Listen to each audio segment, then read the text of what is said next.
Hello guys, welcome back to our YouTube channel. आज का ये वीडियो कंटेक्ट हम कक्षा 10 और 12 के विद्यार्थी जो इस वर्ष प्रमोट हुए हैं उनकी जो मार्कशीट बनेगी वो किस आधार पे बनेगी उस संबंध में लेके आए हैं। तो शिक्षा विभाग की ओर से कक्षा 10 व 12 के परीक्षा परिणाम तय करने के लिए गठित समिति की रिपोर्ट के आधार पर शिक्षा मंत्री जी ने बुधवार को फॉर्मूला जारी कर दिया है।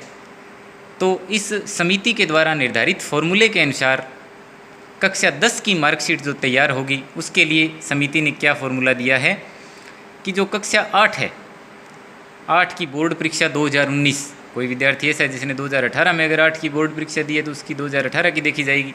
यानी कक्षा 8 की जो मार्कशीट है उसका 45% अंक भार रहेगा। अब उसमें ग्रेडिंग सिस्टम है तो उसके विस्तृत निर्देश आ जाएंगे कि किस प्रकार उसमें अंक देखे जाएंगे। जहाँ तक सीबीएसई का जो पैटर्न है उसके हिसाब से अगर हम देखें तो जो ग्रेड के उच्चतम अंक हैं उसके आधार पे उस ग्रेड का निर्धारण किया जाएगा। मान लो कि डी ग्रेड है तो डी ग्रेड के उच्चतम अंक 40 होते हैं, तो 40 के आधार पे उसका प्रतिशत निकाला जाएगा 45%। इसी प्रकार कक्षा 9 के जो प्राप्तांक है उसका अंक भार 25% है, तो 25% जो अंक भार है वो कक्षा 9 के प्राप्तांकों का रहेगा। इसके अलावा जो शेष अंक रह गए 30% अंक, उनमें से 10% जो अंक हैं वो विद्यालय द्वारा गठित समिति के द्वारा दिए जाएंगे विद्यार्थी के पूरे वर्ष के मूल्यांकन के आधार पर, और 20% अंक जो सत्रांक हर बार भेजे जाते हैं उस प्रकार वो 20% अंक होंगे। तो विद्यार्थी अपनी मार्कशीट का निर्धारण स्वयं भी अब कर सकता है। उसको 45% अपनी कक्षा 8 की मार्कशीट से निकालने हैं, 25% 9 की मार्कशीट से, और विद्यालय के द्वारा जो उसके 30 अंक भेजे जाएंगे उसका वो थोड़ा आकलन अपने आप भी कर सकता है, जैसा कि उसने स्वयं होमवर्क किया है। अगर उसने अच्छा होमवर्क किया है, अच्छा गृह कार्य मूल्यांकन अपना समय पर करवाया है तो उसके अंक लगभग पूरे ही विद्यालयों के द्वारा दिए जाएंगे।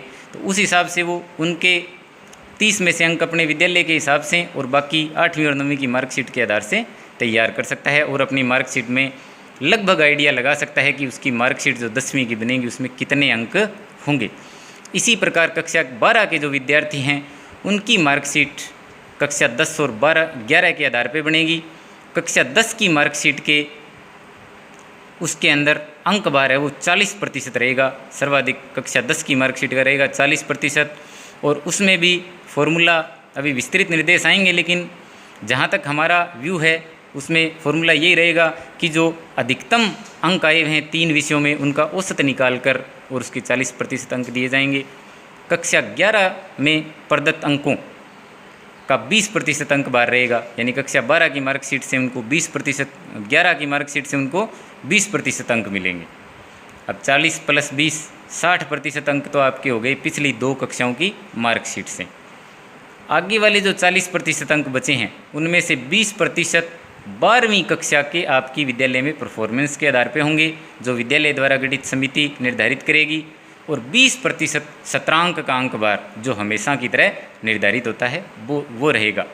तो इस प्रकार 40% आपके विद्यालय के अंकों में से आप अपने प्रदर्शन के आधार पे उसका मूल्यांकन कर सकते हो, और 60% पिछली 2 कक्षाओं के आधार पे जो फिक्स है एकदम, उसमें किसी का कोई इंटरफेयर नहीं है, जितना प्रतिशत उन मार्कशीट से निकलेगा उतना ही होगा।